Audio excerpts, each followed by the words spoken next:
ताकत वाले charged particles चाहिए फॉर एक्सपेरिमेंट्स। तो हम जानते हैं सर ये तो हम प्रोड्यूस कर सकते हैं। तो हमने यूवी क्यूवी लगाया और बोला वोल्टेज बढ़ाते जाओ, एनर्जी बढ़ती जाएगी। अरे पर वोल्टेज कितना बढ़ा सकते हो भाई? 10,000, 20,000 वोल्ट, 50,000 वोल्ट, 1,00,000 वोल्ट, बहुत बड़ी वैल्यू है। 1,00,000 वोल्ट कर लोगे तब भी उससे भी ज्यादा एनर्जी चाहिए हमें तो, increase voltage. But practically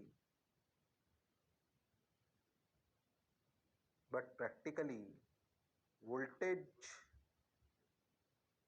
cannot be increased beyond a certain value, वरना उसके अपने कंस्ट्रेंट आने लगते हैं। ऐसे थोड़ी कि आप 10 अरब करोड़ वोल्टेज लगा दिया, ऐसे थोड़ी इतिहास थोड़ी जनरेट होगा वो। ऐसी कौन सी बैटरी लाओगे भाई? पर सोचो, हमें तो एनर्जी चाहिए भैया। मुझे ऐसा इलेक्ट्रॉन चाहिए जिसमें 50 करोड़ वोल्टेज की एनर्जी हो, मान लो ऐसा समझो। अब क्या करें? क्यूवी फंस गए हम। वी तो एक लिमिट तक ही बढ़ा सकते हैं, पर एनर्जी भी हमें ज्यादा चाहिए। इस समस्या का समाधान करने के लिए आया कौन? एक सेटअप जिसे कहते हैं साइक्लोट्रॉन। अच्छा खासा बड़ा सेटअप होता है वो, हमारे कोई कोर्सेज का पार्ट नहीं है। पहले समझो वो किस समस्या को समाधान करता है। समस्या ये थी। अच्छा, उस समस्या को यहीं पे क्यों बात करी आपने? क्योंकि इस समस्या का समाधान इलेक्ट्रिक फील्ड और मैग्नेटिक फील्ड दोनों से मिलकर आएगा, और हम इलेक्ट्रिक फील्ड मैग्नेटिक फील्ड दोनों को एक साथ पढ़ रहे हैं। अच्छा, इसलिए उसको यहां पे पढ़ा जाएगा। बताओ क्या जो समस्या है, जो बात है, क्या वो समझ आ रही है?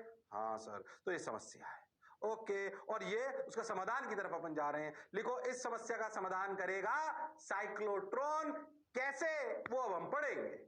पहले समस्या समझे। समस्या क्या थी? कि हमें बहुत ताकतवर चार्ज पार्टिकल्स चाहिए। जो बहुत ताकतवर चार्ज पार्टिकल्स हैं, वो अगर आपको चाहिए तो भैया उनका वी क्यूवी एनर्जी से ले आओ। V is the potential difference. अरे पर वी में कंस्ट्रेंट है, वी एक लिमिट से ज्यादा बड़ा नहीं कर सकते।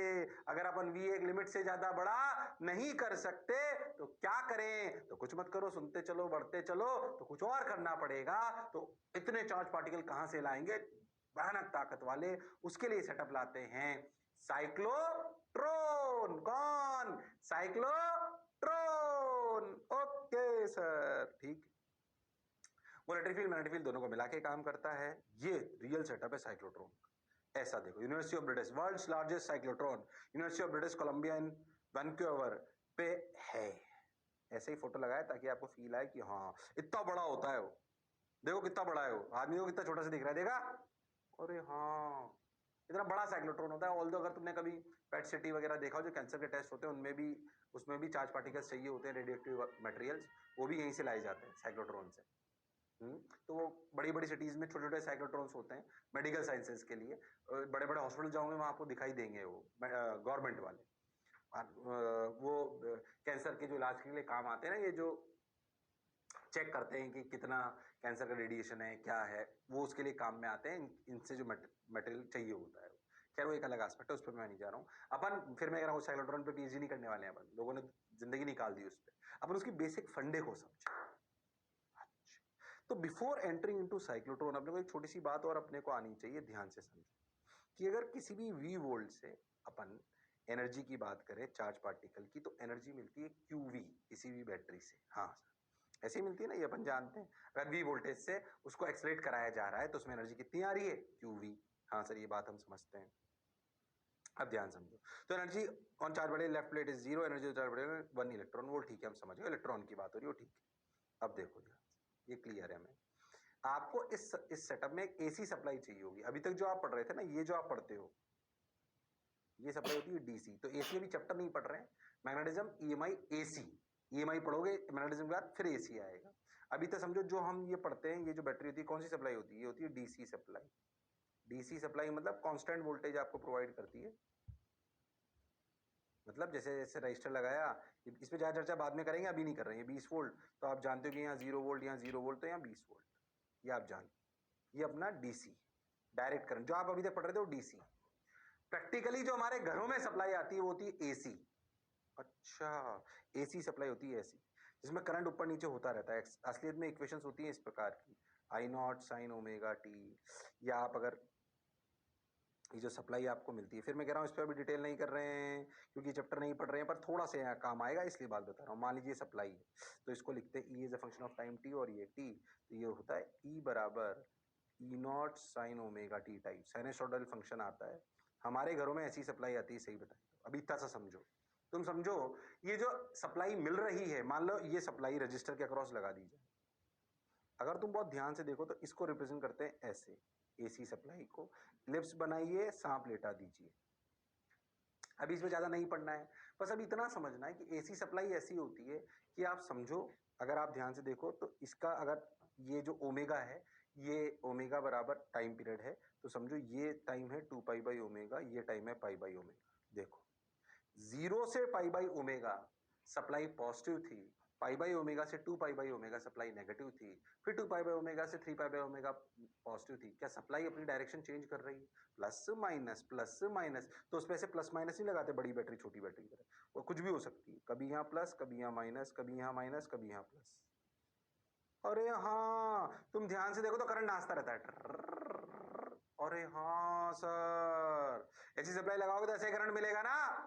ऐसी सप्लाई जिसमें वोल्टेज इधर उधर चेंज होता रहता है एक फिक्स इंटरवल ऑफ टाइम के बाद, है ना। ये ओमेगा को ध्यान देखो तो ऐसी अगर इक्वेशन देखो तो साइन ओमेगा तुम्हें समझ में आता है। इस ओमेगा को लिखते हैं 2 पाई एफ, थोड़ा सा एसएचएम याद आ रहा होगा, 2 पाई एफ टी, वैसी इक्वेशन है एसएचएम जैसी।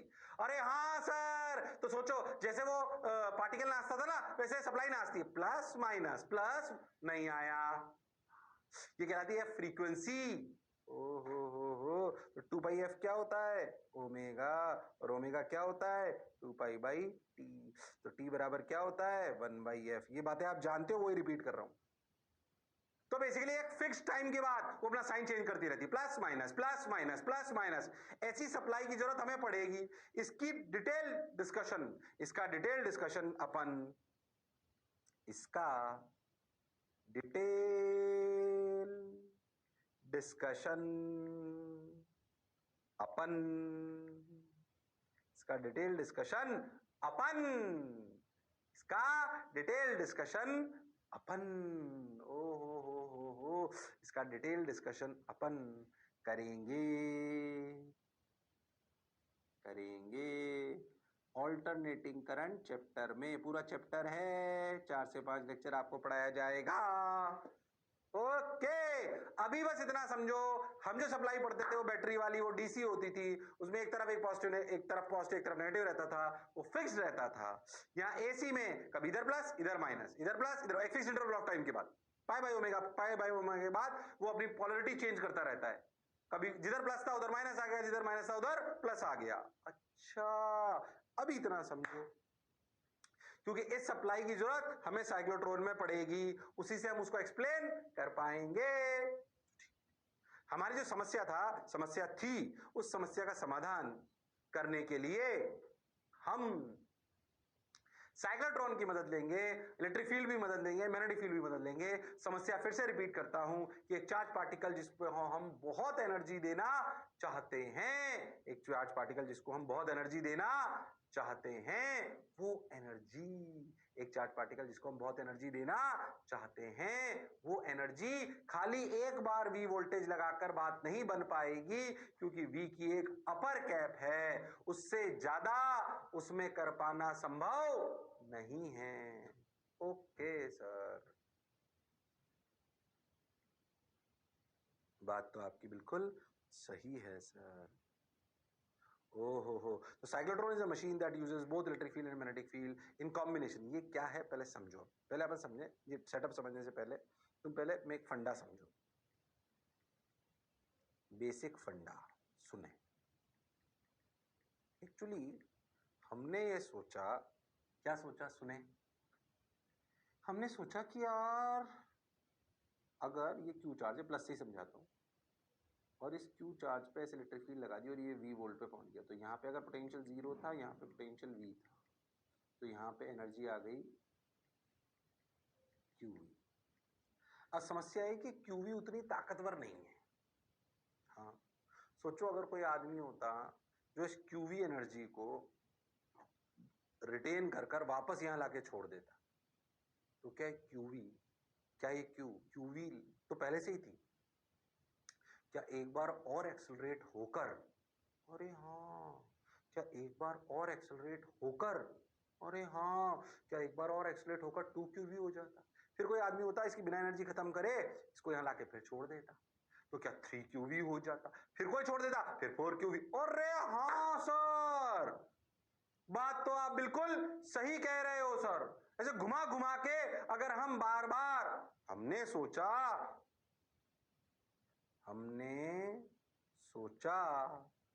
कि कि अगर हम पार्टिकल को घुमा घुमाकर बार बार एक्सेलरेट करें तो एनर्जी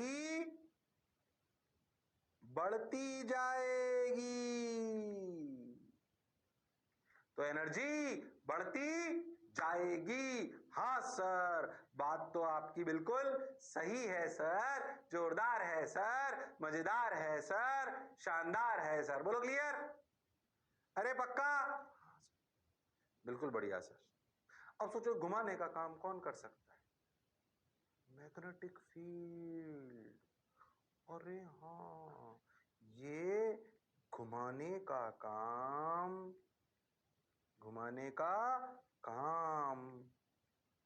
मैग्नेटिक फील्ड कर सकती है। ओ माय गॉड। तो सोच मैं क्या करूं, इस चार्ज पे यहां पे ऐसे मैग्नेटिक फील्ड लगा दूं। ये लगा दी भाई, ओ हो देखो। अरे हाँ, सोच जैसे ही मैग्नेटिक फील्ड लगाई, ये चार्ज क्यों ऐसे घूम गया। अरे हाँ, कितनी एनर्जी थी यहां पे भी, एनर्जी कितनी थी, क्यू। अब सोच अब अगर वापस ये इधर सोच के देखो, इस क्यूवी से यहां पे एनर्जी 2 क्यूवी कब पहुंच सकता है? जब इधर आ जाए, अभी इधर था प्लस, इधर था माइनस वोल्टेज में, अब इधर आ जाए प्लस, इधर आ जाए माइनस। सोच, पहले इलेक्ट्रिक फील्ड ऐसे थी, अब इलेक्ट्रिक फील्ड, सही बोलो ना? नहीं, म्यूचुअल इलेक्ट्रिक का क्या, इलेक्ट्रिक फील्ड ऐसे थी ना पहले, तो इधर प्लस था और इधर माइनस था। हाँ बिल्कुल सही। और ये V था और ये 0 था, बिल्कुल सही। अब अपन यहां से यहां पहुंचे, तो सोचो इलेक्ट्रिक फील्ड इधर, अब यहां V और यहां 0, यानी कि जितनी देर में ये घूमे उतनी देर में क्या पोलरिटी रिवर्स हो जाए सप्लाई की, तो मजा आ जाए। अब सोचिए पोलरिटी रिवर्स कौन कर सकता है? Alternating current. इसलिए उसको बताया था। घुमाने का काम किसने कर लिया? हमें एक बात समझिए यार, घुमा घुमा कर ये काम हो सकता है। घुमाने का काम किसने करा? मैग्नेटिक फील्ड ने। एक्साइट किसने करा? इलेक्ट्रिक फील्ड ने। सप्लाई को रिवर्स किसने करा? क्योंकि जितनी देर में वो घुमा उतनी देर में सप्लाई रिवर्स हो जानी चाहिए, ऑल्टरनेटिंग सप्लाई। अरे हाँ, तो सोचो electric field will accelerate, magnetic field will घुमाओ, who will reverse the polarity? Alternating current. ये बेसिक फंडा है। एक्सेलरेट, इलेक्ट्रिक फील्ड, घुमाना, magnetic field, supply, reversing, AC. ये तीनों मिलकर अगर सिंक्रोनाइजेशन के साथ अपना काम करें तो हम बार बार घुमा घुमाकर क्या प्रैक्टिकली, क्या अपन प्रैक्टिकली क्या एक्सेलरेटेड चार्ज पार्टिकल ले सकते हैं जिसमें क्यूवी से बहुत ज्यादा बार एनर्जी हो सकती है। क्यूवी क्यूवी जितनी बार घुमाओ उतनी बार खुपत खुपत खुपत खुपत। अभी और समझाऊंगा, आप सेटअप दिखा। ओ हो, बात तो सर आपकी बिल्कुल सही है, जोरदार है, मजेदार है। पहले इसको उतार लो, फिर मैं सेटअप को थोड़ा एनिमेटेड सेटअप को दिखाता हूं। रियल सेटअप तो वैसा था, उसमें क्या समझ में आएगा।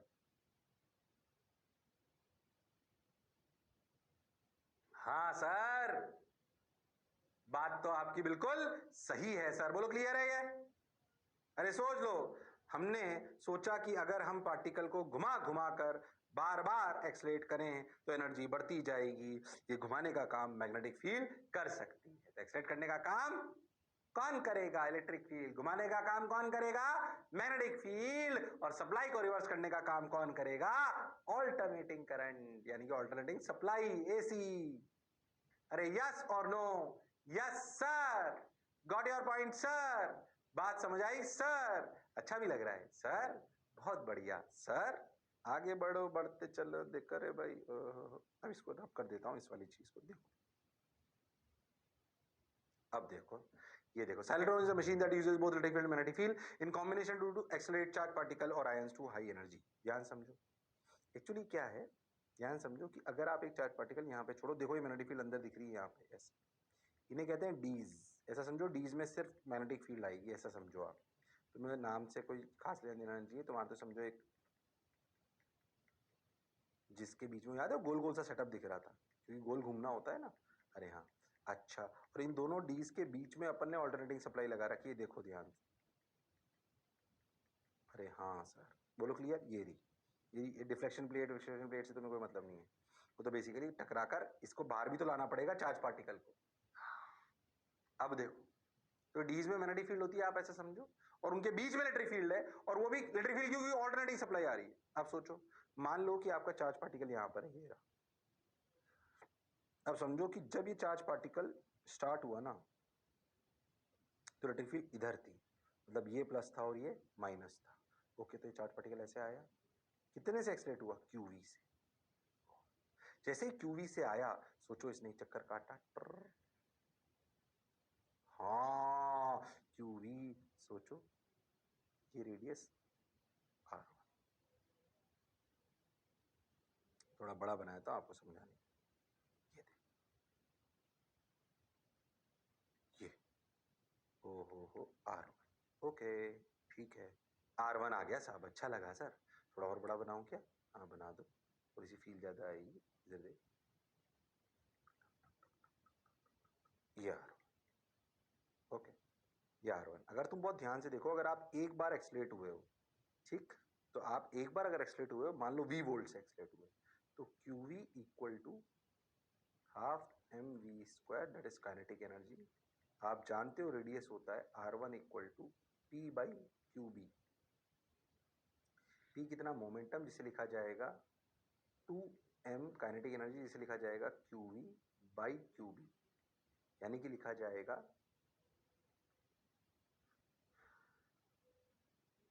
Under root 2mv by Q B square. हाँ सर। अब सोचो, जितनी देर में इसने, ध्यान से देखो, जो टाइम पीरियड लिया, ये टाइम पीरियड इसने लिया कितना? पाई एम बाई क्यू बी। इतनी देर में ऑल्टरनेटिंग सप्लाई प्लस से क्या हो जानी चाहिए? माइनस। यानी कि अगर तुम ध्यान से देखो तो ऑल्टरनेटिंग सप्लाई ये इतनी देर में ऐसे होके ऐसे, यानी कि तुम बहुत ध्यान से देखो तो ये पाई बाई ओमेगा आया था, ये 2 पाई बाई ओमेगा आया था। यानी कि याद, बहुत ध्यान से देखो तो इतनी देर में ये पाई बाई ओमेगा के बराबर होना चाहिए।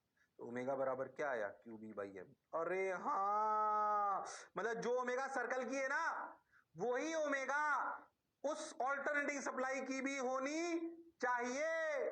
अरे हाँ सर, तभी तो ऐसा होगा। आप सोचो, जितनी देर में ये आया, जैसे ही ये आया, ये हो गया प्लस, ये हो गया माइनस, क्या है, फिर एक्सलेट हुआ। अब इसमें एनर्जी कितनी हो गई? 2 क्यू वी। अब सोचिए आर टू क्या थोड़ा बड़ा लेगा? आर टू आएगा कितना? देखो, 2m 2v by Q B square.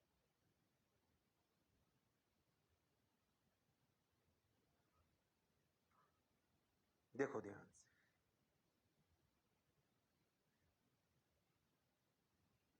ये, अरे हाँ सर, ये आर वन और ये आर टू। बात तो सर आपकी बिल्कुल सही है, जोरदार है। ये अपना आर वन था, ये बढ़ता है, देखो, ओहो, फिर ये ऐसे हुआ,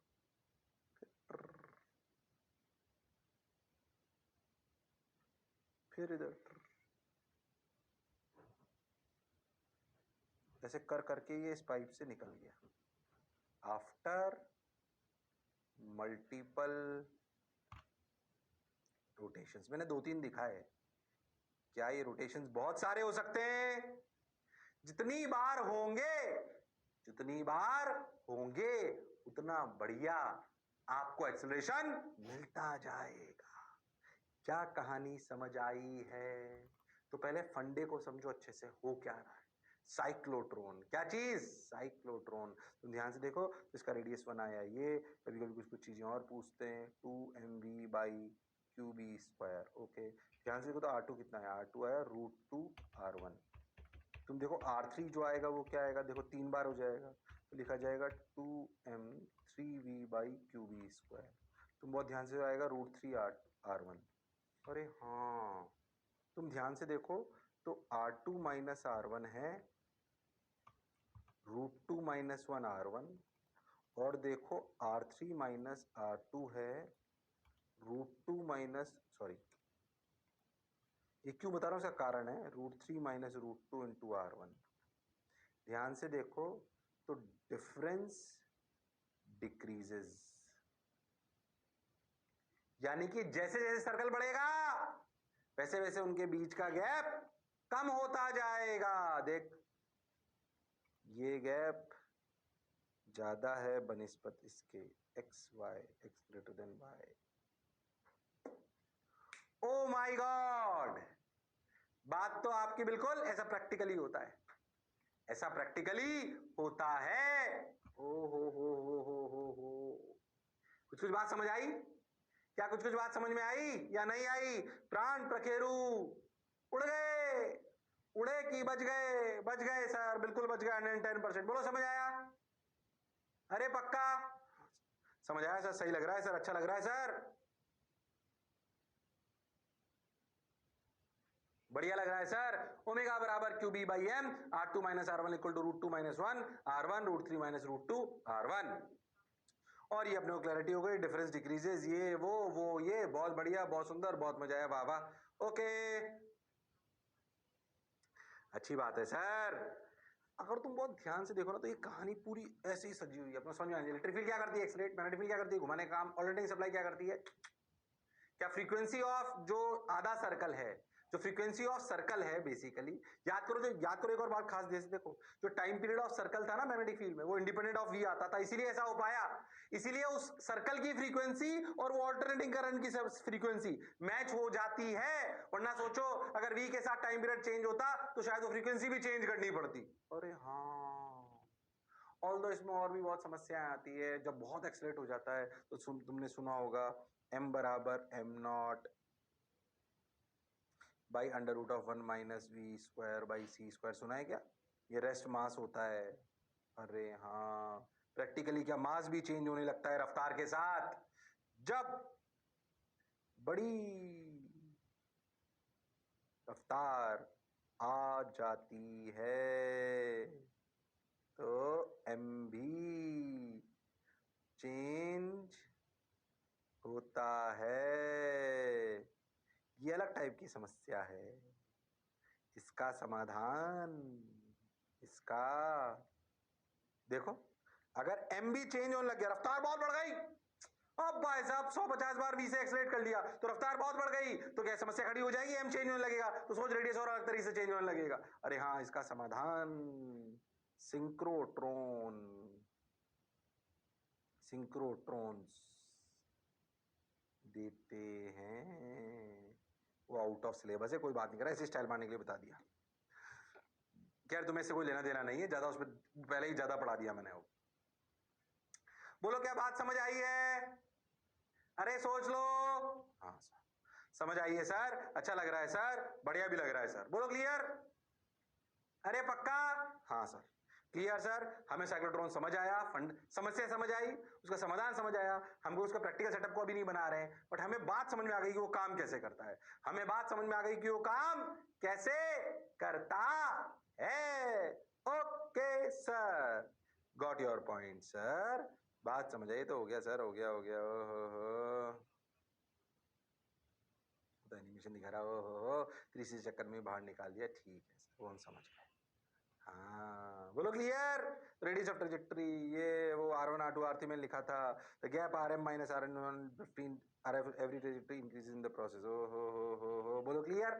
R तो बढ़ रहा है पर क्या डिफरेंस घट रहा है, ये बात हमने लिख ली। मैंने आपको सिंक्रोट्रॉन भी थोड़ा सा ऐसे थोड़ा ज्यादा बता दिया, कोई दिक्कत नहीं। Time period of revolution of charge particle in uniform negative field, time period of AC current ये सेम होने चाहिए, अपन जानते हैं ये क्या है 2 pi m by Q B, ये इससे मैच होना चाहिए। Time period of revolution of charge particle within cyclotron and time period of AC current are kept same to design cyclotron. अरे हाँ सर, तभी तो ये कहानी जमती है, वरना जमना संभव नहीं है। ओके, क्या साइक्लोट्रॉन की कहानी समस्या और समाधान समझ आया है? हाँ सर, समझ भी आया है, अच्छा भी लग रहा है। अरे बोलो भाई, क्या ये साइक्लोट्रॉन की कहानी क्लियर? तुम अगर बहुत ध्यान से सोचो ना तो तुम अब इलेक्ट्रिक फील्ड और मैग्नेटिक फील्ड की बहुत सारी चीजें पढ़ ली तुमने, वेलोसिटी सिलेक्टर, मास spectrometer, cyclotron, magnetic force dominate करता है, इलेक्ट्रिक फोर्स डोमिनेट करता है, electric field magnetic field parallel हो तो कैसे पाथ होता है, electric field magnetic field perpendicular हो तो भी कैसा पाथ होता है, पूरी पीएचडी करा दी मैंने। असलियत में कहानी चालू हुई थी फोर्स से, फोर्स बराबर क्यू वी क्रॉस बी, उसमें अपन अंदर घुस गए ये। अरे हाँ, ये तो सर क्यूवी क्रॉस बी से कहानी चालू हुई थी, अपन पता नहीं कहां घुस गए। सर्कल करा अपन ने, सर्कल के बाद अपन ने स्ट्रेट लाइन पढ़ा, सर्कल से हेलिकल पढ़ा, फिर साला इलेक्ट्रिक फील्ड में घुस गए। हाँ सर, उस फोर्स वाली कहानी पे दोबारा आते हैं। ये इलेक्ट्रिक फील्ड मैग्नेटिक फील्ड की कहानी अपने आप में 1.5-2 लेक्चर चली, पर ये शानदार थी और ये अपने को जैसे मुझे याद है याद होनी चाहिए। ये कहानी वो थी जैसे मास्टर को याद है आपको याद होनी चाहिए। अब कहानी को अलग लेवल पे ले जाते हैं, थोड़ा और। हमने बोला कि भाई एक चार्ज है जिसको, अगर हमने क्या बोला था, कहानी को मैं अपने पुरानी कहानी की तरफ ले जा रहा हूं। हमने बोला कि अगर एक क्यू चार्ज है, उसकी रफ्तार v और यहाँ पे मैग्नेटिक फील्ड b है, तो हमने बोला भाई इसमें मैग्नेटिक फोर्स लगता है कितना, क्यू वी क्रॉस बी। हम समझ गए। किसी ने बोला कि भाई करंट कैरिंग वायर में कौन दौड़ता है? कि सर चार्ज दौड़ते हैं। बिल्कुल सही बात। अगर करंट कैरिंग वायर में चार्ज दौड़ते हैं, उल्टी कहानी सुन रहे हैं अब, अगर करंट कैरिंग वायर में चार्ज दौड़ते हैं, अब सोचो कि अगर मैं करंट कैरिंग वायर को मैग्नेटिक फील्ड में रख दूं तो चार्ज ही तो दौड़ रहे हैं। अरे हाँ, तो क्या उन सभी चार्जेस पर फोर्स लगेगा? अरे हाँ, दौड़ते हुए चार्जेस पर। तो दौड़ते हुए चार्जेस पर अगर फोर्स लगेगा तो वायर पर भी फोर्स लगेगा। मतलब हमारी थ्योरी कहती है कि अगर एक करंट कैरिंग वायर को मैग्नेटिक फील्ड में रखा जाए, कि अगर एक करंट कैरिंग वायर को मैग्नेटिक फील्ड में रखा जाए तो उस पर फोर्स लगना चाहिए। जब हमने प्रैक्टिकली इस बात को देखा तो पाया कि फोर्स लगता है। ओ माय गॉड, फोर्स लगता है। अगर फोर्स लगता है तो लगता है, उस फोर्स को आप कैलकुलेट करेंगे तो अपन पढ़ने वाले हैं force on a current carrying wire due to magnetic field. Force on current carrying wire due to magnetic field. Okay, अब देखो करंट कैरिंग वायर है, इसमें करंट जा रहा है आई, ओके जा रहा है ऐसे, बहुत बढ़िया। और सोचो मैग्नेटिक फील्ड ऐसे, देखो ये डीएल सेक्शन उसका लेते हैं। मैं तुम्हें पूरा अच्छे से समझाता हूं, ध्यान समझो, मैं डायग्राम बनाता हूं अच्छे से। देखो, मान लो कि ये ऐसे मैग्नेटिक फील्ड है। अरे हाँ सर, बात तो आपकी बिल्कुल सही है सर। अपना ऐसे एक वायर है, थोड़ा मैं पहला वाला स्पेशल केस लेता हूँ। कैसा वायर है? देखो भाई ऐसा वायर, ये हो थोड़ा मोटा बनाया समझने। इसमें करंट बह रहा है, बिल्कुल बह रहा है साहब, ऐसे है ना। करंट में असलियत में दौड़ते कौन है? ये मैग्नेटिक फील्ड अपने अंदर है, ठीक सर। इसमें दौड़ते कौन है सर? इसमें दौड़ते हैं सर इलेक्ट्रॉन्स। खैर चलो अपन बात करते हैं पॉजिट्रॉन्स को, अपन मान लेते। इसका एक छोटा सा सेक्शन ले लो, डीएल। ओके, इस डीएल में दौड़ कौन रहे हैं सर? इसमें पॉजिट्रॉन्स दौड़ रहे हैं। अच्छा याद करो वीडी रफ्तार से दौड़ रहे हैं। याद करो करंट जो होता है ना आई, वो आई की वैल्यू याद करो इलेक्ट्रिक फील्ड से, आई बराबर N E A V D. ये क्या है? Area of cross section. ये वीडी क्या है? याद करो वीडी, वीडी क्या थी? Drift speed. अरे हाँ सर, ए क्या था? Area of cross section. E क्या था? Charge of electron. एन क्या था? Number of free charges per unit volume. Oh my God, बात तो आपकी सही है। तुम सोचो इस डीएल सेगमेंट में, मैं आपसे पूछूं पहला सवाल, कितने फ्री चार्जेस होंगे? छोटे छोटे सवालों के आंसर दोगे तो कितने फ्री चार्जेस होंगे? सर n इंटू इसकी volume, that is a into DL. अरे हाँ सर, इसमें कितने फ्री चार्जेस होंगे? Sir n number of free charges into volume ADL, कितने होंगे? वो सभी वीडी स्पीड से दौड़ रहे हैं। याद करो हमारा अजम्पशन क्या था कि सैनिकों की तरह सब वीडी रफ्तार से दौड़ रहे हैं। खूब।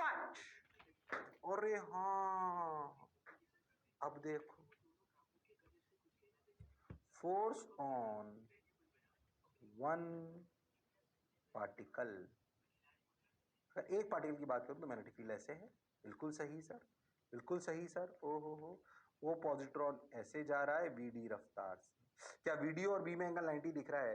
क्या ये फोर्स लगेगा ई वीडी बी ऊपर? अच्छा, अगर एक चार्ज पार्टिकल पर फोर्स ऊपर लग रहा है तो इतने चार्ज पार्टिकल पर भी फोर्स ऊपर लगेगा, बोलो क्यों? फोर्स ऑन all the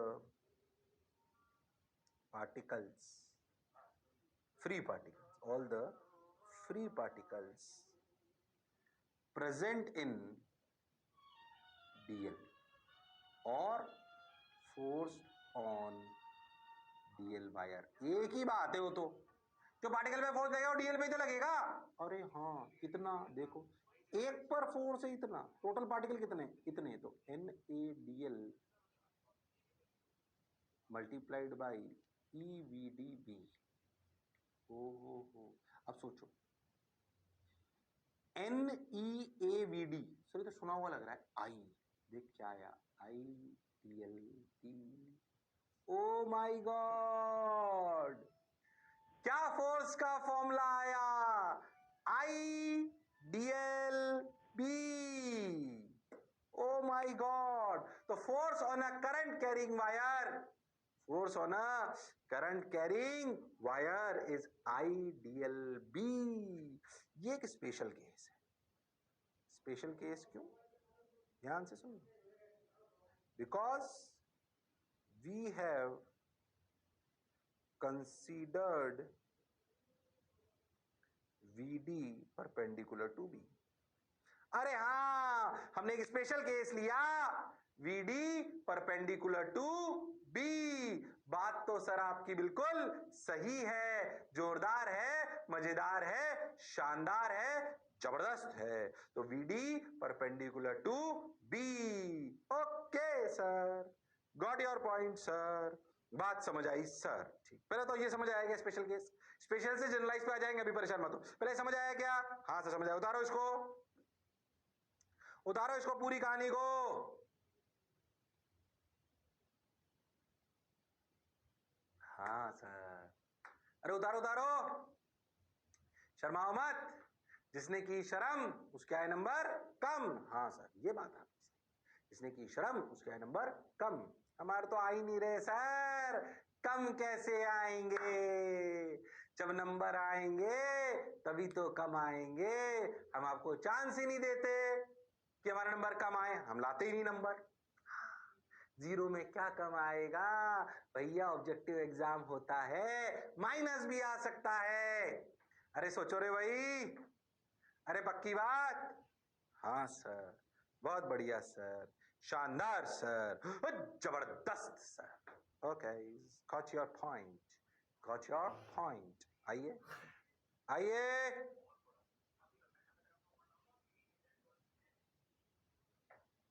समझ आया, संदेश से आते हैं। खैर, ये बात समझ आई। मैं तुम्हें यहां पे जनरलाइज करके बताता हूं। जब जनरलाइज करेंगे तो बस कितना सा अंतर आएगा, सोचना। वीडी, ये जो फोर्स था, अपन कैसे लिखेंगे? Force on wire, force on wire क्या लिखेंगे सोचो, NaDl, अरे हाँ ध्यान से समझना, ओके NaDl मल्टीप्लाइड बाई एक पे फोर्स कितना, E VD vector cross B vector. इसको थोड़ा सा ध्यान सुनना आप, है ना, ई QV क्रॉस बी। अब तुम एक बात समझो, अगर मैं तो कह रहा हूं ऐसे आपका वायर है I और ऐसे आपकी मैग्नेटिक फील्ड है B, ठीक, ये एंगल थीटा है। तुम बहुत ध्यान से देखो तो क्या अपन ऐसे लिख सकते हैं, NEA VD और DL को अंदर ले जाओ। क्यों, सुनना, कंफ्यूज मतलब ये मल्टीप्लाई का साइन है ना, DL vector cross B vector, VD vector और L वेक्टर की डायरेक्शन सेम है, हाँ, और L वेक्टर की डायरेक्शन उधर ले लो जिधर करंट है, यानी कि DL vector direction should be along VD vector, बिल्कुल सही बात, और we can say DL vector direction is along current, is along current. So NEAVD DL vector cross B vector, NEAVD DL vector cross B vector, और NEAVD क्या है, current, तो force का formula पता है क्या है, I DL क्रॉस B, और DL वेक्टर की डायरेक्शन किधर है, देखो DL वेक्टर की डायरेक्शन किधर है, जिधर करंट है, तो real formula is IDL cross B. ओ हो, डीएल छोटा सा एलिमेंट लिया था अपन ने, और समझ आ गया, IDL क्रॉस बी। अरे हाँ सर, तो force on wire is IDL cross B, ideal case, कोई शक वाली बात नहीं है। अरे हाँ सर, बात तो आपकी समझ भी आ रही है, जनरलाइज भी कर लिया, फॉर्मूला प्रूव भी कर लिया, मजा भी आ रहा है सर। अरे पक्का, पहले फॉर्मूले को अच्छे से समझ लो, समझकर खूब सारे सवाल होते हैं इसमें, खूब सारे, दिमाग चलना चाहिए। बोलो क्लियर है क्या, हाँ सर क्लियर है सर, बढ़िया लग रहा है सर। तो IDL क्रॉस बी हो गया है, तो हमारा IDL बी चैनलाइज हमने कर लिया, कैसा, IDL क्रॉस बी, ये हमें समझ आ गया सर। अच्छी बात सर, बढ़िया लग रहा है सर। देखो मैं खैर बिफोर स्टार्टिंग सवाल मैं आपको कुछ कुछ चीजें और समझाता हूँ इसमें। देखो एक बात सोचो, अगर magnetic field equal to constant, बिल्कुल सही बात सर, ओके, और सोचो कि ऐसे अपना L है and wire is straight, okay, DL vector becomes L vector.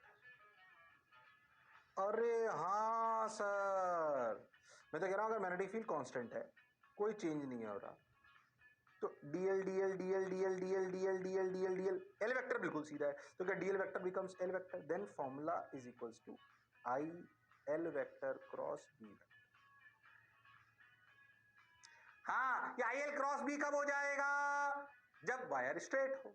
मैंने थोड़ा सा और रिवर्स, थोड़ी सी और कहानी को समझने का प्रयास कर, समझे अपने आप सवाल समझ में आने लगेंगे तुमको। देखो मैं कह रहा हूं, मान लो मेरा वायर ना ऐसा है, ये फोर्स का फॉर्मूला यहाँ लिख देता हूँ, फोर्स बराबर IL vector cross B vector. थोड़ी अच्छी सी कहानी सुना रहा हूँ, ध्यान सुनना।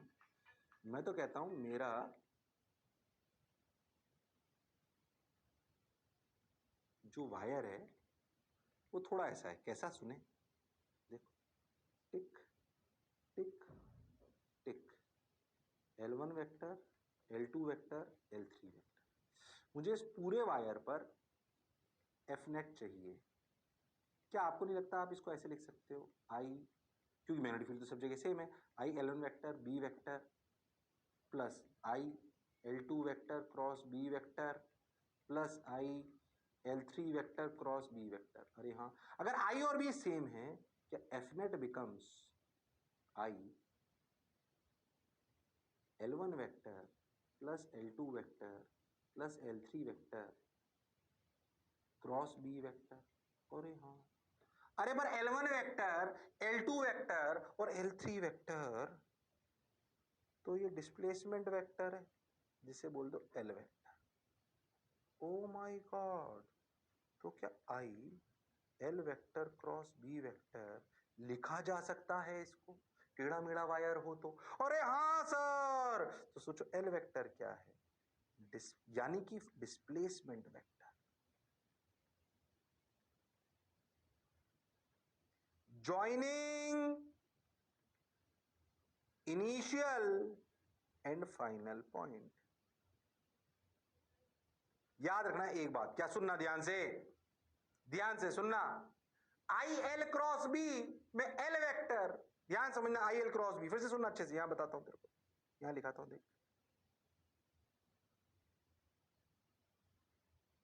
आई एल क्रॉस बी, कोई भी वायर है, मैं तो कह रहा हूं, अगर बी कांस्टेंट है ना, ये कंडीशन है, ऐसे वायर, तो क्या इस पे फोर्स का फॉर्मूला लिखा जा सकता है आई L cross B, where L is the displacement vector joining initial and final point. पर याद रखना है तभी लगा पाऊंगा, अरे तीन की जगह चारों पांचों, टेढ़ा मेढ़ा कैसा भी हो, इनिशियल और फाइनल आ जाएगा ये तो।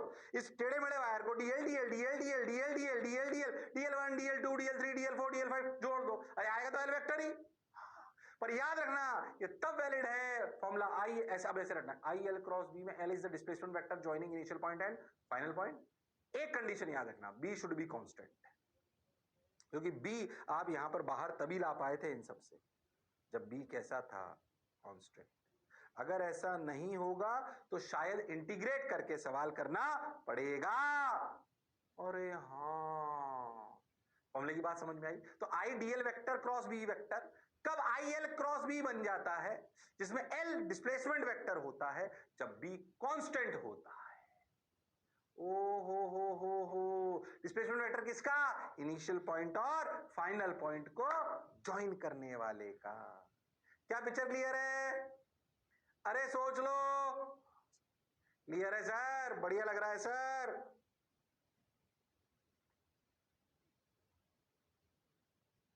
ये कहानी बिफोर स्टार्टिंग क्वेश्चंस में कहानी आपको क्लियर करना चाहता हूं, बोलो क्लियर है? अरे सोच लो, अरे पक्का? हाँ सर, बिल्कुल क्लियर है सर, जोरदार क्लियर है सर। ओहो, एक्सरसाइज भी कर ली मैं तो, पतला लग रहा हूं मैं, है कि नहीं? बढ़िया सर, शानदार सर, जबरदस्त सर, मजा आया सर। आगे बढ़, सवाल कर, बेसिक बेसिक सवाल करते हैं। Calculate the magnetic force on current carrying wire of length L placed in magnetic field B at an angle 37 degree with magnitude आपको बताना है, एल दे रखा है, स्ट्रेट वायर है, बी कांस्टेंट है। बोलो I L cross B, direction के साथ बताना, क्रॉस प्रोडक्ट है अगेन, बार बार बोला था मैंने आपको मैग्नेटिज्म में बिना क्रॉस प्रोडक्ट के काम चलने वाला नहीं है, क्रॉस प्रोडक्ट अपने को आना चाहिए। बोलो, अरे बोलो मेरे लालो, मेरे पीलो, बोलो। एल और बी में कितना एंगल, 37। एल क्रॉस बी करा तो सर ऐसे ना sir, L cross B, sir force अंदर आया सर मेरा, और फोर्स की वैल्यू क्या आई, कुछ नहीं, I L B sine 37 is 3/5, so 3 I L B by 5, खत्म। कुछ भी नहीं है, बहुत आसान सवाल। और फोर्स किधर है, अंदर, क्योंकि I L B, L cross B करा तो अंदर आया। हाँ सर, सिंपल, फॉर्मूला ढंग से समझ आना चाहिए, बी कांस्टेंट है, क्या सोचना उसमें, आ गया लो भैया। देखा तो, ओ हो, I L B sine 37, sine 37 के लिए कितनी होती है भाई, एल वेक्टर की डायरेक्शन किधर, इधर करंट बह रहा है, लॉजिक पीछे से समझाया है, बोलो क्लियर? बिल्कुल क्लियर सर, क्रिस्टल क्लियर। और देख ऐसे आ गया जो मैंने अभी बताया कि अगर L1 L2 L3 L4 हो तो भैया डिस्प्लेसमेंट वेक्टर ले सकते हैं, आई L1 plus L2 plus L3 ये, और आया I L cross B, where L vector is the displacement vector joining initial point and final point, joining initial point and final point. हाँ sir, it is valid when B and I are constant. आई तो हाँ ठीक है, हाँ sir, ये बात हमने भी लिख ली थी, अच्छी बात, हमें समझ आ गई, बहुत बढ़िया। और देखो ये वाला सवाल करके बताओ, एक वायर स्टार्ट हुआ 2,3 से, खत्म हुआ 5,7 पे, ये कोऑर्डिनेट है, मैग्नेटिक फील्ड अंदर है, बताइए फोर्स कितना और किस डायरेक्शन में, बताइए फोर्स कितना और किस डायरेक्शन में, तुम कर सकते हो, वो हुनर वो काबिलियत तुम में है, अरे बता दो, करो। नहीं आया। 2,3 से 5,7, ये भाई साहब करंट, ये भाई साहब करंट, ठीक है भाई। क्या मैं इस वायर को इससे रिप्लेस कर सकता हूं? बोलो क्यों? एल वेक्टर बन गया। अरे हाँ, अब देखो, अगर देखो तो इसका कोऑर्डिनेट कितने बनेंगे? 5 - 2 3i कैप, 7 - 3 4j कैप। तो इसका मैग्नीट्यूड कितना हुआ आर वेक्टर का? 5। तो क्या यही एल वेक्टर बन गया? अरे हाँ सर, बस अब क्या था। एल बी किधर? अंदर। तुम ध्यान से देखो तो फोर्स आया ऐसे, फोर्स आया ऐसे, एल क्रॉस बी। अरे हाँ, और इसका मैग्नीट्यूड कितना आया? आई एल कितना? 5 इंटू बी, तो 5i B. Direction of force आपको एकदम क्लियर है। इस वाले एल वेक्टर के परपेंडिकुलर ये नेट फोर्स है इस पे। क्या बी कैन रिप्लेस टेढ़ा मेढ़ा wire by a single wire if B is constant?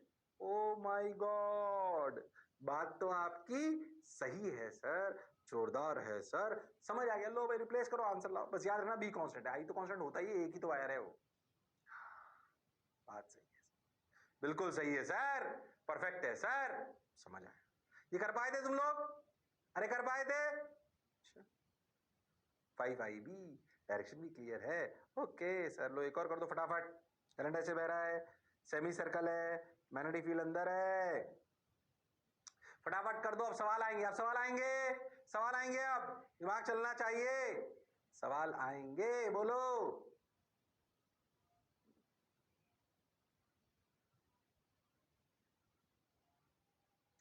बोलो मेरे लालो, मेरे पीलो, मेरे रेनबो,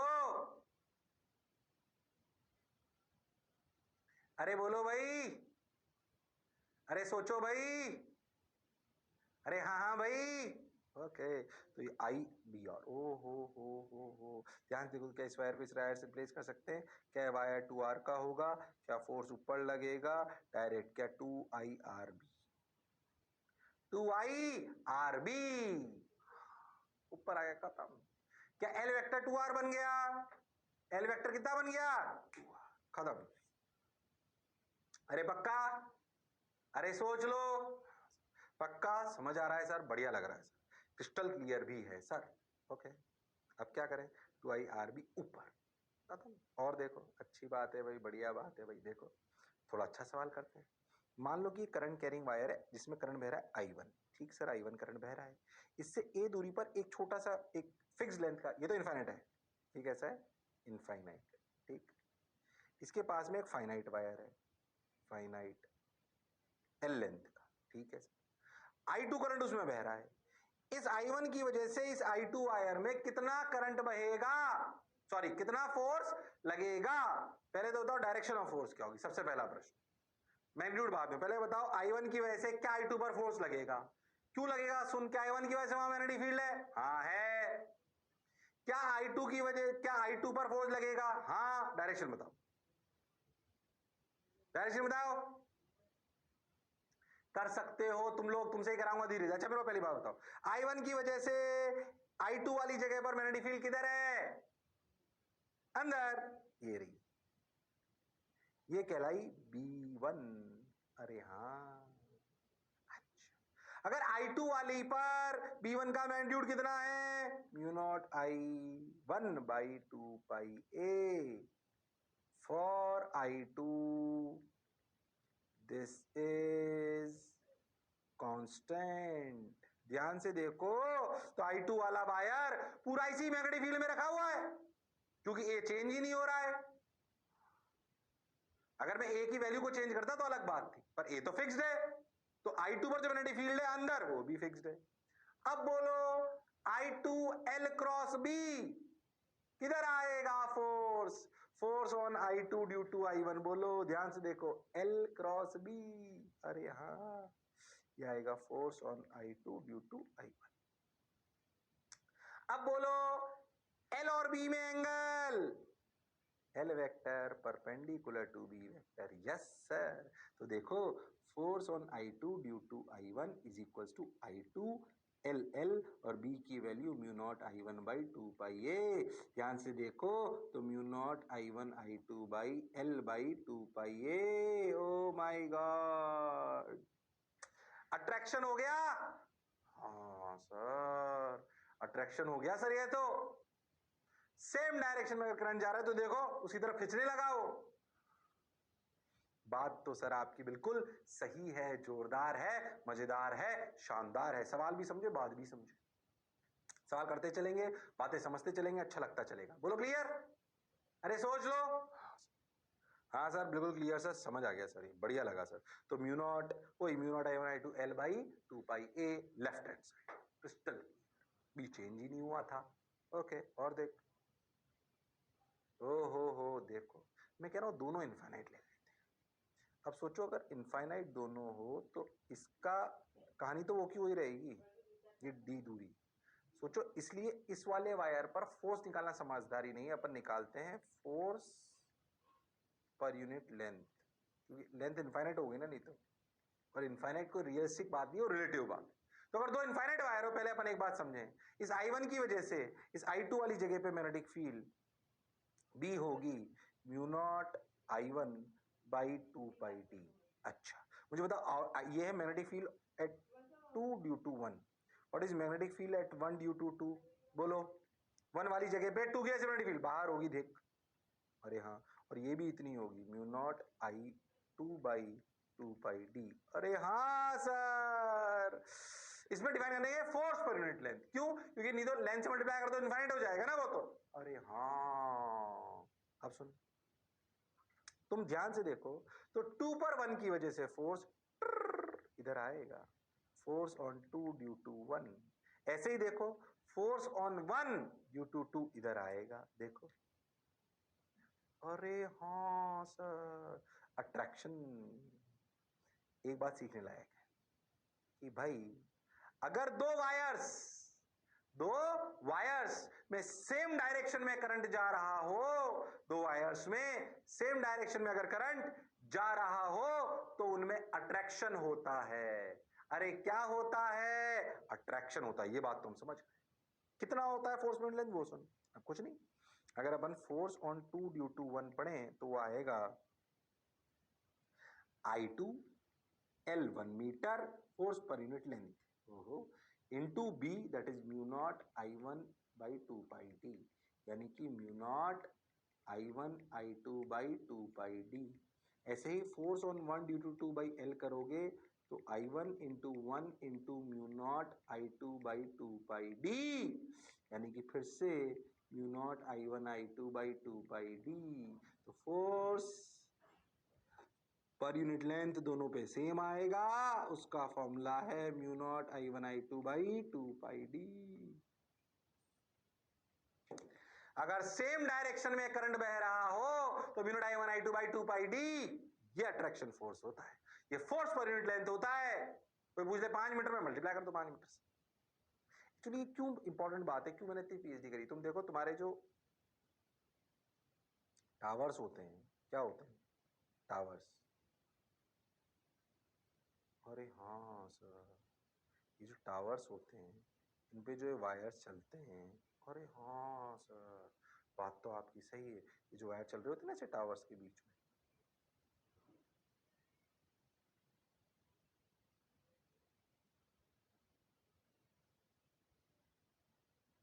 अरे हाँ सर, ये जो वायर चलते हैं ये सर ऐसे पैरेलली तो चलते हैं। अरे हाँ, ऐसे बहता है ना करंट। सोचो, इनमें अट्रैक्शन अगर हो जाए तो लफड़ा हो सकता है। इसलिए तुमने कभी देखा ना, तो वायर्स के बीच में कभी अगर हाई टेंशन लाइन जा रही है तो देखा हो ऐसे ऐसे ऐसे करके ना, ऐसे जुड़े होते हैं। टाइट इंसुलेटर्स कहते हैं इनको। ये पता है इंसुलेटर्स हैं, ये क्या करते हैं ना, ऐसे चिपकने से इनको बचाते हैं। तो अगर आंधी चले तब भी ना टकराए, शॉर्ट सर्किटिंग ना हो, अट्रैक्शन की वजह से भी ना आए, तो ऐसे टाइट टाइट से बड़े बड़े वायर्स के बीच में से लगे होते हैं, इंसुलेटर्स होते हैं। इनको टकराने से बचाते हैं वो, क्योंकि फोर्स लग रहा होता है। खैर वो और भी कारण होते हैं उसमें कि आंधी वांधी चले या स्ट्रॉम आए तो भी वो दिक्कत हो सकती है, पर अपने को बात समझ आनी चाहिए। अरे बोलो क्लियर है क्या? अरे सोच लो, बात तो आपकी बिल्कुल सही है सर, जोरदार है सर, मजेदार है सर। बोलो क्लियर? हाँ सर, बिल्कुल सही है सर, परफेक्ट है सर।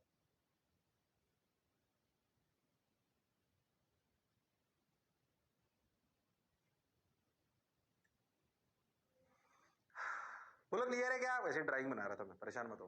तो mu naught I1 I2 by 2 pi D. समझ आ गया, अच्छी बात भाई, बढ़िया लगा सर, शानदार सर, जबरदस्त हो गया। तो ये दो वायर्स के बीच में अगर सेम करंट हो तो ऐसे। अब सोचो अगर ये क्लियर है, अगर सोचो एक दोनों में करंट सेम डायरेक्शन में नहीं और अपोजिट में हो तो ये तो आ गया मैं mu naught I1 by I2 by 2 pi D, हमें समझ में आ गया। ओहो, लो पलट लिया डायरेक्शन। अब तुम्हें खुद समझ में आएगा अट्रैक्शन होगा कि रिपल्शन। देखो इस वाले वायर की वजह से यहाँ पे मैग्नेटिक फील्ड इधर, तो जो फोर्स आएगा ध्यान से देखो, करंट ऐसे ना तो ऐसे अगर करंट है तो ऐसे, तो फोर्स आ जाएगा इधर, फोर्स ऑन 2 ड्यू टू 1, इसकी वजह से मैग्नेटिक फील्ड इधर है, इसकी वजह से अभी भी इधर ही है, नहीं इसकी वजह से मैग्नेटिक फील्ड किधर है, बाहर, अरे हाँ, तो फोर्स आया इधर। सही कर रहा हूँ ना सब कुछ? हाँ सर, मैंने कुछ पीछे गलत तो नहीं करा था? नहीं, सब सही था। इसकी वजह से मैग्नेटिक फील्ड बाहर, तो इसकी वजह से ऐसे। बोलो क्लियर? मैं बोलो करिए नहीं, इसकी वजह से मैग्नेटिक फील्ड अंदर, इसकी वजह से मैग्नेटिक फील्ड बाहर, अरे हाँ, अब जब ऐसे करंट कर लेंगे तो मैग्नेटिक फील्ड अंदर आएगी ना, ये तो अपन ने सब सही करा। हाँ, इसकी वजह से मैग्नेटिक फील्ड अंदर, अंदर, तो फिर फोर्स आया इधर, तो ये आया force on 1 due to 2, force on 2 due to 1, force on 1 due to 2 फिर से बराबर आएगा, पर यूनिट लेंथ अगर निकालोगे तो फिर से फॉर्मूला तो वही रह जाएगा। पर अब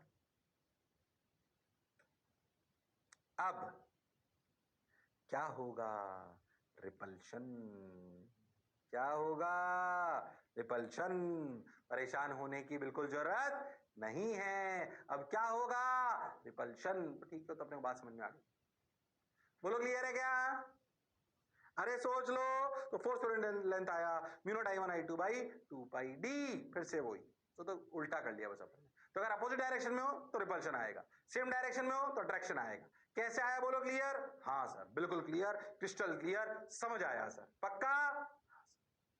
110% समझ आया सर, बिल्कुल परफेक्टली। बोलो क्लियर? Yes sir. चलो आ जाओ भाई, रिपल्शन आ गया साहब, अच्छा लग रहा है। अब देखो एक और सवाल, थोड़ा और। करंट वायर ये इनफाइनाइट, बिल्कुल सही।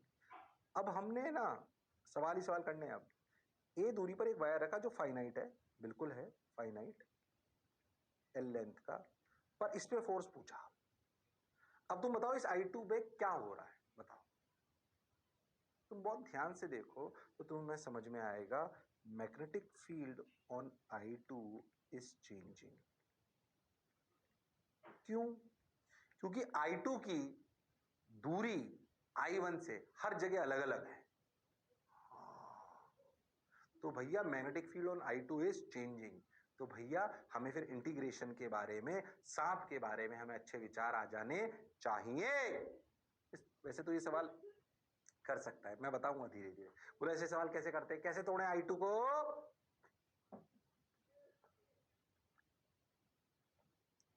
कैसे तोड़े I2 को?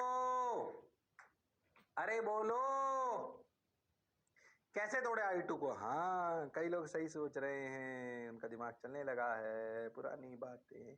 एक्स पे जाके dx का एलिमेंट लीजिए। अरे हाँ सर, इस dx के एलिमेंट में करंट क्या I2 बह रहा है? हाँ सर, थोड़ा इधर लेता हूँ, अच्छा लगेगा, रुक जाओ एक मिनट। ये ऐसे गए x पे, ये dx का एलिमेंट लिया, बिल्कुल सही, करंट बह रहा है I2। इस जगह पर मैग्नेटिक फील्ड कितनी है? इस जगह पर B due to I1 equal to mu naught I1 by 2 pi X. Infinite variation magnetic field तो mu naught I by 2 pi X होता है ना, इस जगह पे मैग्नेटिक फील्ड ये है। इस अच्छा dl कौन है? dx। अरे हाँ, क्या dx ही dl है? क्या dl is perpendicular to b? हाँ, ये भी सही है, क्योंकि dx इधर, b किधर, अंदर।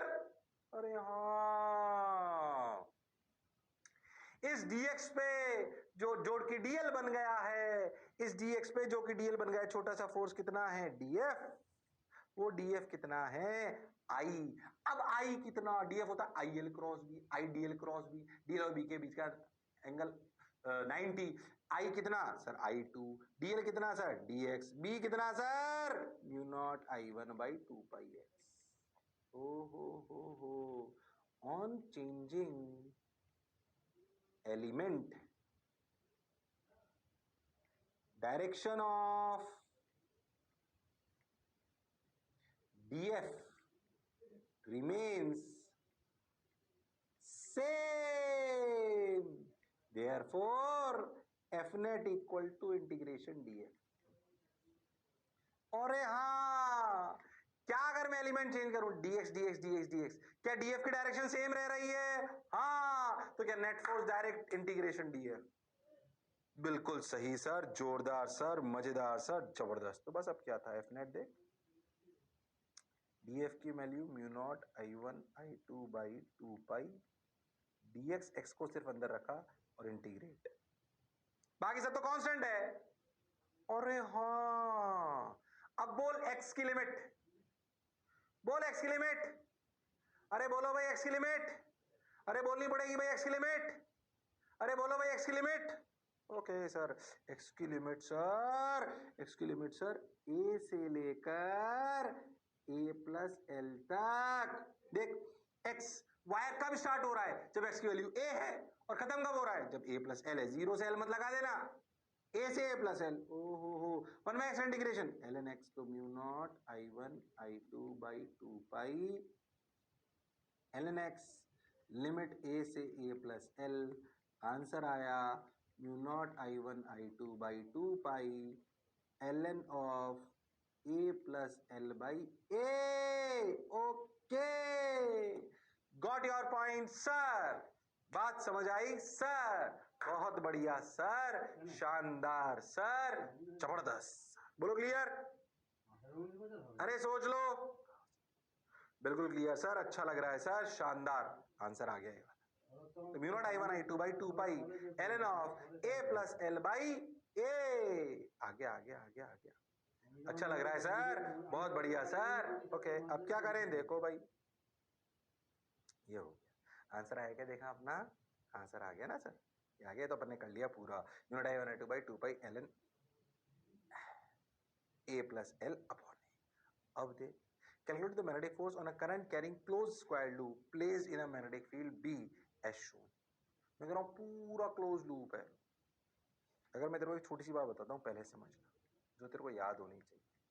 ध्यान से देखो कि अगर मैं एक पूरा क्लोज लूप ले लूं और कांस्टेंट मैग्नेटिक फील्ड है, तो सोचो डीएल वेक्टर जीरो है, देयरफॉर एफ नेट जीरो होना चाहिए, बी कांस्टेंट है। मैं भी इस बात को प्रूव भी करके बताऊंगा। लॉजिकली सोचो, तो अगर पूरा लूप ले लिया तो डीएल वेक्टर जीरो हो गया। हाँ सर, अगर पूरा लूप ले लिया तो डीएल वेक्टर जीरो हो गया। हाँ सर, मैग्नेटिक फील्ड अगर कांस्टेंट है तो भैया एफ नेट जीरो होना चाहिए। तो क्या हम एक बात बोल सकते हैं, बिल्कुल सही है वो, कि net force F net on a closed current carrying loop is zero in a constant magnetic field। ये याद रखना, सही है बिल्कुल। अभी देख, वायर पे जीरो आ जाएगा। इस पर देख, सोच, मान लो कि करंट आपका ऐसे बह रहा है। लो सर, बिल्कुल बह रहा है सर, अच्छा लग रहा है सर। तुम ए बी पे देखो, मैग्नेटिक फील्ड अंदर है, आई एल बी लेफ्ट आया। बीसी पे देखो, आई एल बी, हाथ चलाओ, ऊपर आया। C D i L B right आया। DC DA i L B नीचे आया। नेट जीरो है। इंडिविजुअल साइड्स पर जीरो हो जरूरी नहीं है। ओके सर, इंडिविजुअल साइड्स पर जीरो हो ये जरूरी नहीं है। हाँ सर, बात तो आपकी बिल्कुल सही है। अरे पक्का। तो हम क्या सीखे कि net force on a close current carrying loop is zero in a constant magnetic field. Individual sides पर जीरो हो जरूरी नहीं है। अरे पक्का। अरे सोच लो। हाँ सर, बात तो सर आपकी बिल्कुल सही है सर, जोरदार है सर, मजेदार है सर। बोलो पक्का। अरे गारंटीड। हाँ सर, क्लियर है। चलो हो गया भाई, हो गया भाई, हो गया भाई, बहुत बढ़िया भाई, शानदार भाई, जोरदार सर, वाह वाह सर। ओहो, एफ नेट जीरो हमने प्रूव भी करके बताया। क्लोज लूप कोई भी हो भाई साहब, एफ नेट जीरो का याद रखना, मैग्नेटिक फील्ड कांस्टेंट होनी चाहिए।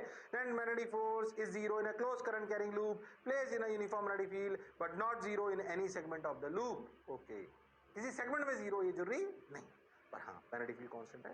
अरे हाँ सर,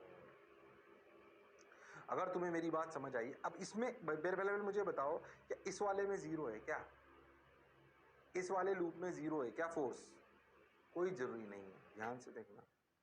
नेट जीरो हो जरूरी नहीं है, क्योंकि मैग्नेटिक फील्ड चेंज हो रही है। Okay sir, F net zero हो जरूरी नहीं है क्योंकि मैग्नेटिक फील्ड चेंज हो रही है। इस I1 वायर की वजह से जो स्क्वायर लूप रखा है, इस I1 वायर की वजह से जो स्क्वायर लूप रखा है, ओ भैया तुम कर सकते हो, पर अगर तुम्हें मेरी बात ध्यान से सुनी है तो। अच्छा सर, हाँ सर, तो यहीं से चालू करूंगा, ये होमवर्क है। क्या है ये? होमवर्क है ये, करके आना है बिल्कुल अच्छे से। बोलो क्लियर। जीरो नहीं आएगा इसका आंसर, क्यों? क्योंकि भले ये लूप है और आसान है सवाल, ऐसी बात नहीं, तू ध्यान से सुनेगा मेरी बात तो को तो कर पाएगा। अच्छा, होमवर्क है, करके आना है। बोलो करके आ सकते हो क्या? अरे सोच लो। चलो तो फिर अगले टर्न पर फिर मिलते हैं इसी जोश और जुनून के साथ। तब तक लड़ते रहिए, पर पढ़ते रहिए, मास्टर की बात सुनते रहिए। See you, sayonara, take care, bye bye.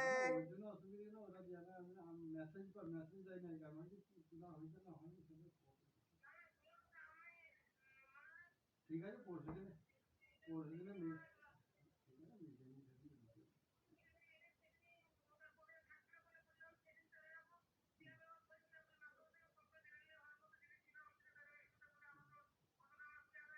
ওই জন্য অসুবিধা নেই না, না